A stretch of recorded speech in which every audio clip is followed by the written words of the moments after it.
नमस्कार जय जगन्नाथ सांगमाने मु ओडिशा राकेरु चिराग मिश्र कहूची बिनी लाइफ एंड स्माइल आज आम बनैबा सिमई खीरी चलतु देखा मार रेसिपी। प्रथम आम नेबा काजू आलमंड अलैच तेजपत्र तापर आम जिनस को ग्राइंड कर गोटे कड़ाई नहीं कि 2 चामच घी चीनी डालिकी कलर पर गोले देव तापर सिमैया डाल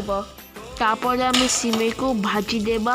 कलर हेबा पर्यंत तापर आम आधा लिटर क्षीर को मिसई देबा सिमई रे परे आम सिमई खीरी को गोले देबा तापर आम 25 ग्राम चीनी पकई देबा तापर आम सिमई को टिके फुटिबा देबा 5 मिनट पाई तापर आम आम ड्राई फ्रूट्स गुंड डाल तापर सर्विंग बाउल ले सर्व कर देबा तापर आम खीरी को सजे देबा बूंदी और किशमिश और खीरी रेडी